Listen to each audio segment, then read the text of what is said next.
Værsgo. Okay, vi har sat stativ op her, hvor vi skal prøve at vise, at de metaller, der er magnet. Vi har en stangmagnet heroppe, og en papirklips. Vi har en fast med tråd, så den flyver i et magnetfelt. Det her det er zink, vi prøver at sætte ind imellem. Zink er magnetisk, fordi at den bliver hængende. Prøver vi med bly. Det bliver stadig Det samme. Og jern skulle gerne med ind. Stadig hængende. Det er ikke reaktion. Nej, det er forkert. Den første vi havde. Det var jern. Nej, ja, det er aluminium, ja. Og nu tager jeg zink. Har du taget bly? Jeps, bly har jeg taget. Cool. Tag alle sammen bly. Her har vi en stangmagnet, så lægger vi papir ovenpå, og så Mis hun har metalspåner her. Rigtig smukt. Ja, og nu hælder hun så ud over papiret. Og hun er så sød, og pas på ikke at de rører udenfor. Så kan vi se, man kan allerede se, at magneten er tegnet så her.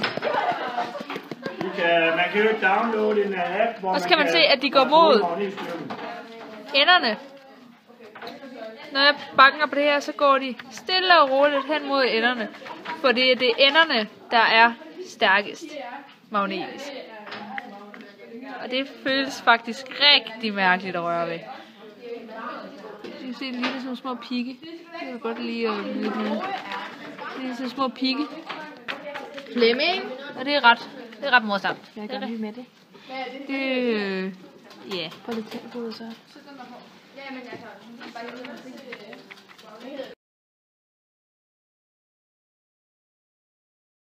Gå ind til plads. Skal jeg lige se, om jeg kan finde den der. Jeg kunne ikke lide det, fordi... Okay, her har vi et kompas, som viser mod nord og syd. Så nu tager jeg... Klokken er overhovedet ikke 22. skal gerne mene, det er... Ja, det er syd nordenden. Og den her, så skal jeg forvirre den så meget. Så du skal nok ikke have en magnet med dig, hvis du skal.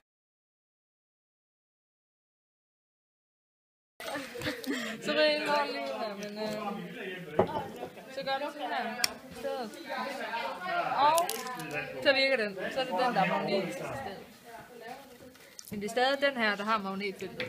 Den her pejler bare, hvad der er magnet. Den giver den mere retning. Det vil være dumt. Meget dumt. Det er smukt. Jeg elsker det. Ja.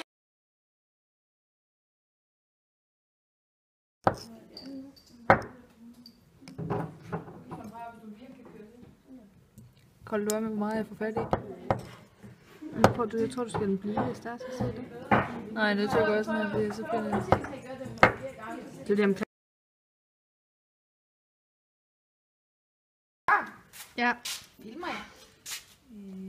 Yep, så kan jeg så lige forklare, at ja, vi inducerer en strøm her, der er fjerdekerner herinde i, og så drejer jeg bare lidt, så sætter jeg selv stemmer ind over, ikke også? Så kører det rundt. Så går strømmen herfra. Så inducerer du strømmen? Her, og så og så lige derovre i. Simpelthen så. Ja. Tada!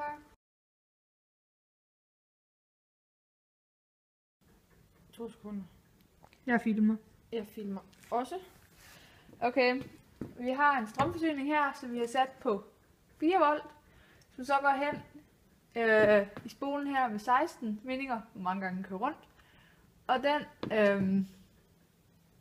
river så magnetfeltet op her. Man skal huske, den her der er magnetisk, og river over i den her. Og så transformerer strømmen simpelthen om, så det bliver 0,4 volt, som det så skal blive. Okay, vi har så skiftet den med spolen ud, der har 1600 vindinger, ud med den 400. Så nu skulle vi gerne få 1,7 volt. Som vi kan se, det passer vist. Okay, fint. Nu må du gerne. Okay. Vi har så lavet sådan, at den med 200 vindinger, der er herovre nu, og den med 400 er herovre, så skulle vi gerne få omkring 6,8, tror jeg det var, og vi får 7,2, så det passer vist okay fint. Vi skal vise, at de forskellige, de modsiger hinanden. Og de sætter sig sammen, og nu vælter det hele for mig. Martine tabte et